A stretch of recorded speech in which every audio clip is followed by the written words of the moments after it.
So in the previous episode, we saw how to create a form using Medblocks UI, and we also posted this FHIR resource to a server. Now, first, let's see how we will list all of the patients that are there on the server. And next, we'll also take a look at how to edit this patient. So first, let's just do some refactoring. Instead of having all of these in this main app, let's make this a separate component. So I'm just going to call it patient registration dot svelte, and let's just take all of this and put it in the patient registration app. Now app.svelte doesn't really have anything, but it shouldn't. So I'm just going to take Medblocks UI, Tailwind CSS, and put it in app.svelte first. It should be in a script block. And TypeScript. Yeah. So the next thing that we are going to do is we are going to install Svelte router. So Svelte router is a single page application router for Svelte. And as our application keeps getting more complex, we will be needing some sort of URL routing. So I'm just going to install that. And it's pretty simple. I'm just going to copy and paste this inside my app.svelte. So just import all of these. Yeah. So I don't really need a base URL. I'm just going to let that be. And if they go to the home page, we wanted to load the list component, which we will be making now. But if they want to go to patient, we want them to go to the patient registration app. So first, let's import that.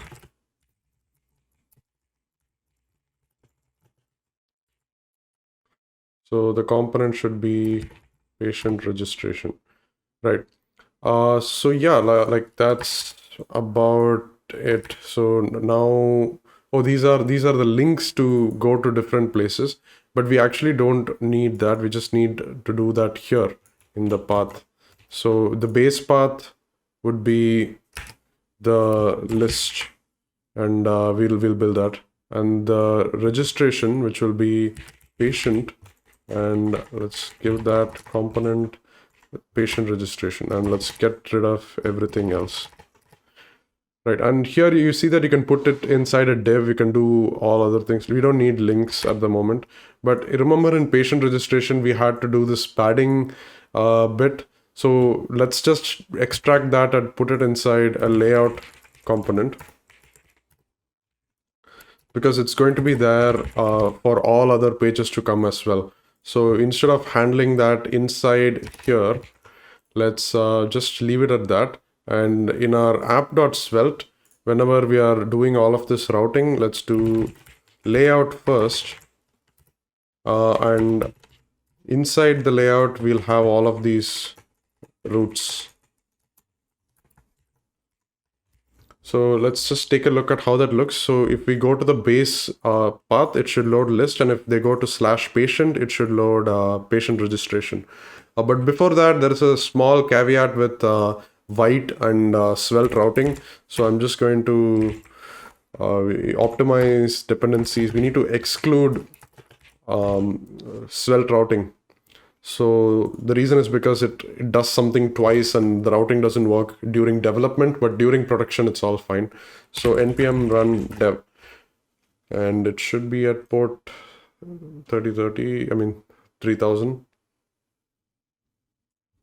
And you can see list coming up. That's because we didn't implement that yet. We just put in list inside. We'll do that soon. But if we go to /patient, we see that our patient registration form shows up, right? So in the list, let's implement another component called list.svelte, and let's work on this. So script first, ts, and here again, we will be using this base URL again and again, since we are not going to change our FHIR server in just one place. We would like to have that as a separate file. So let's just make that FHIR.ts, and TS is for TypeScript. And in patient registration, you saw that we did Axios.post this particular URL. So now instead of that, let's just put that all here. Import Axios from Axios, export FHIR. Okay, export const FHIR equals Axios dot create, and it has a base URL, and this is the base URL of our server. Right, so let's just export that here, and here you can also add other authentication and other headers that you want to add. So let this be the one place where you need to change the URL in case you decide to shift to another FHIR server. So let's go back here, and instead of Axios.post, let's import our import FHIR. I think it should show in autocomplete. So instead of this, let's just make it a FHIR, and it automatically imports that. And last time we did this loading, but we didn't really do anything with it. So here, as soon as we do the handle submit, let's do loading equals true. And once the response is complete, let's do loading equals false. And that'll make sure that it loads as the request is going, right? So now let's come back to the list. So in the list, we want to get a list of all patients, right? So we have this function called onMount, which is a function that runs when the component mounts, and we need to do FHIR.get, and we are doing patient, and that's it. So onMount, this is an async function again. So let's just console.log this response, and here again in our file, just to see how this response looks like, let's do json.stringify. Let's have a let data equals, let's just make it an empty object. So once we have the response ready, we need to await this. And let's set the data equals r.data, right? And we are going to stringify data. That'll just make it seem a little prettier. So here, let's refresh this, and let's see what's going on. Network reload. Seems like it's making, okay. It's not making a request. Oh, I think that's because we did not route this to our app. Yeah, so instead of list here, let's just pass in the component as patient. Let's just import that first. Import list from list, right? And so that should make the base path. Yeah, and you can see that it renders this bundle out. So before that, let's go back to the list and give it a nice header. What class do we want? We want it to be text to Excel, and let's call this patients. Okay, so we've got this bundle. So now what we actually want in the bundle is we want these entries, right? So let's get that first. Let's get that into the data. So the data, let's just get if entries is there, entries. Okay, what's the issue? Cannot find, oh, the question mark comes before the dot. Oh, I think it's not entries, it's entry. Yeah, it's entry. Yeah, now we've got this full resource, and for now, let's just do a for loop and enter the name, right? Name given is Siddharth. So let's just, list that out. So I'm going to do that using an each block. Again, this is like a for loop inside Svelte. You can, in React, it's the equivalent for a map function. So each data, so here data, we are setting it as an array first. So let's do that. So each data as patient, and what we want is the patient. So let's make that a link, right? patient dot, no, it's the 0th element dot given. Let's check that out. Okay, cannot read property given of undefined. Seems like, oh, it's dot name. Yeah. Again, cannot read property 0 of undefined. Okay, what is this? This.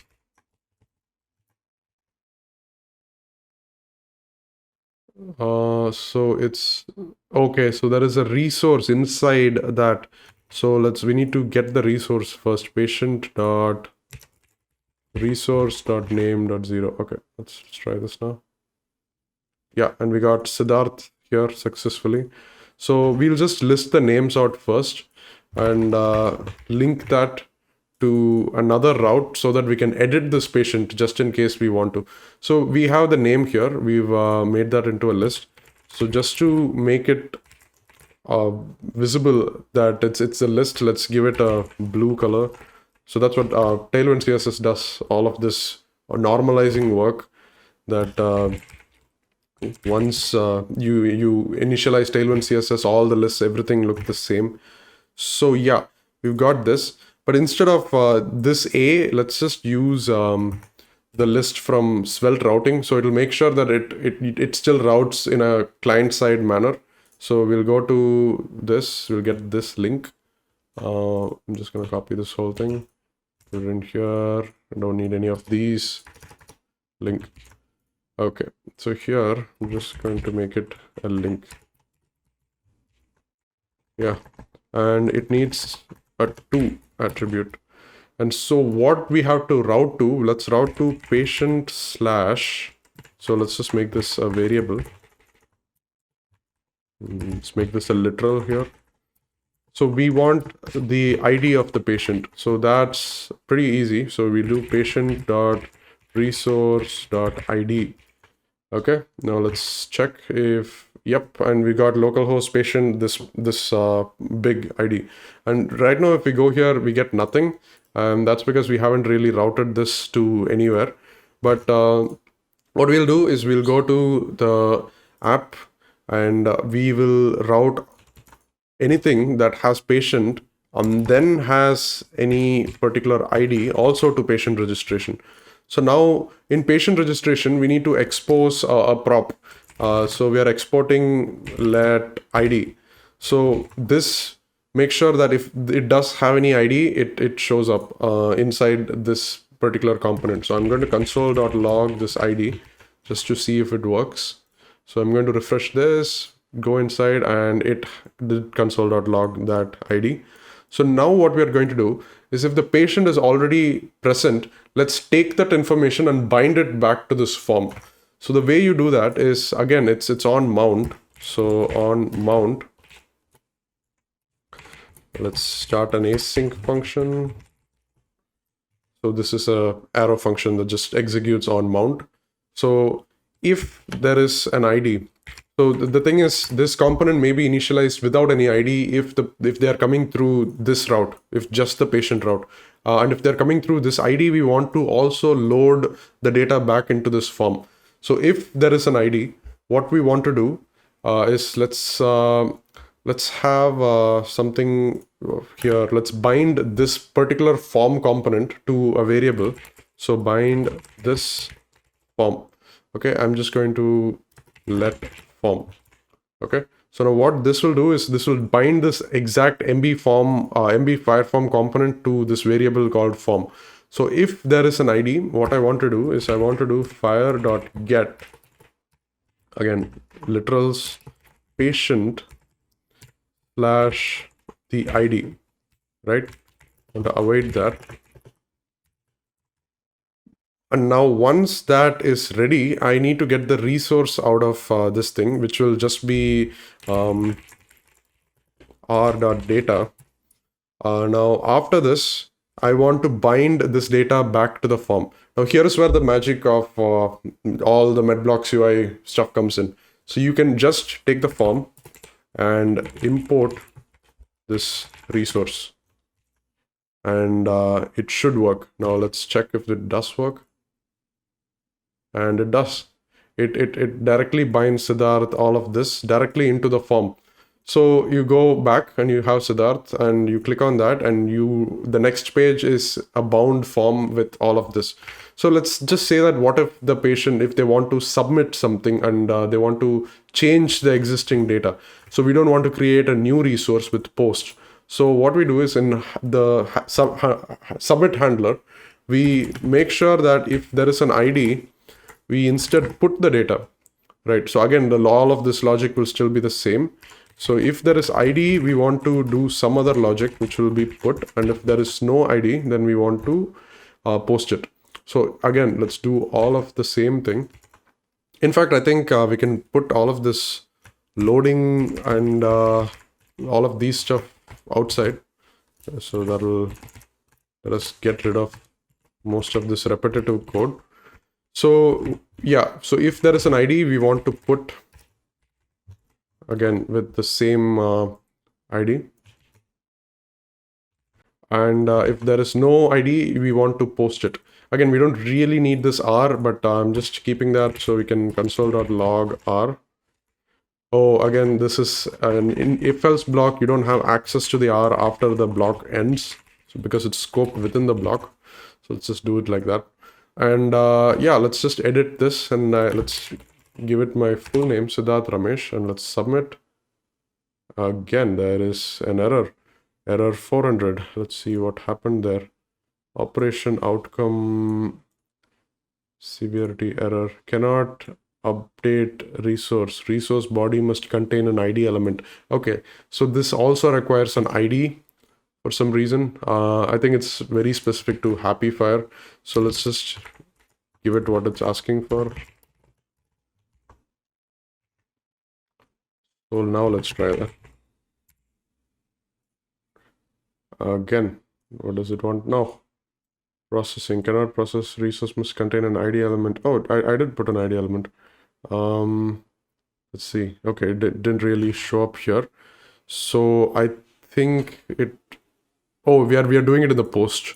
We should do it here in the put. So this is a spread syntax. So when you do that, what it means is it will spread all of the details of that particular object and then also add the ID. This is again like all new ES6 stuff. You could this is the equivalent of doing ID equals ID, but you just need this ID. So now let's try to change my name again and submit. And yes, it's done, and it has loaded the name. It has put it successfully. And if you see here in the list, it's Siddharth Ramesh now. So that is how you get patients. So again, now let's just try to add a new patient. So I'm just going to, in the patient list, I'm going to put a new link to add new patients. So here again, I'm just going to link to patient, and I'm going to put a nice little button. So let's just make it a primary button. All of this is specific to Shoelace, so don't worry about it. New patient, right?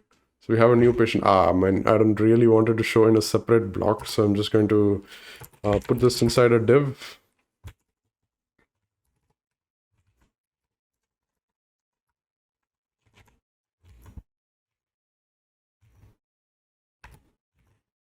All right. Okay, offset is no longer this. Oh man, oh no, the each block came outside. Okay, now that's there. Again, you need to do a lot of the styling yourself. I think you can figure that out. So now if you click on new patient, it goes to this page, and you can add another patient. Just patient Y, give them a date of birth,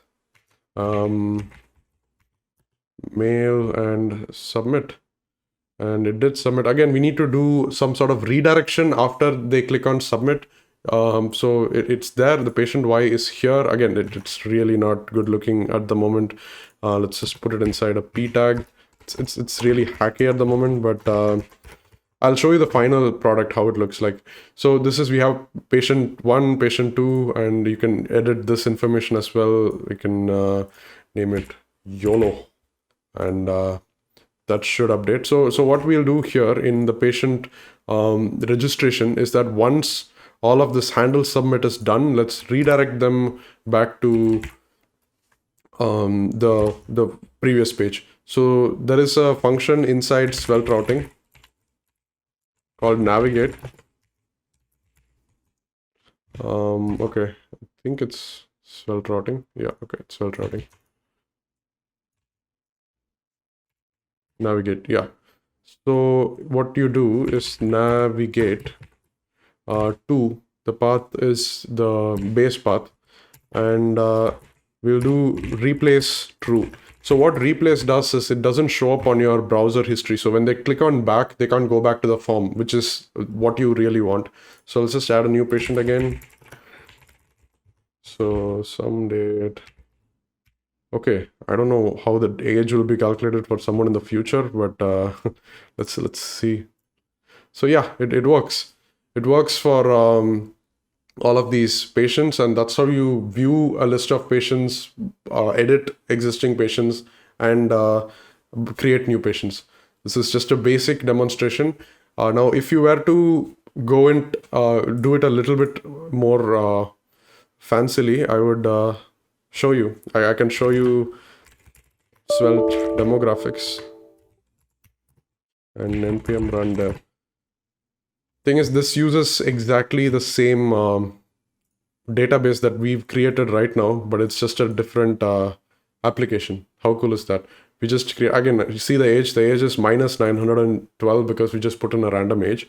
But yeah, this is running on another application which I made, and you can see that you can make it into a neat table, and you can click new patient and add all of this information as well. The thing about this architecture is that you can run multiple apps off the same infrastructure. So this is one app running here, this is another app running here, and even if I create a new patient here, it will show up here, right? Because it's still using the same FHIR server. So this is how you create multiple apps on a similar FHIR server as well. So in the next episode, we'll be taking a look at more detailed clinical information, how you will do that. And I'm looking forward to seeing you again. And yeah, subscribe to my channel. It's almost going to hit 1,000 subscribers. And if you have any questions, just leave them down in the comments below. I will put all of this code on GitHub once this whole series is done. And thanks for watching.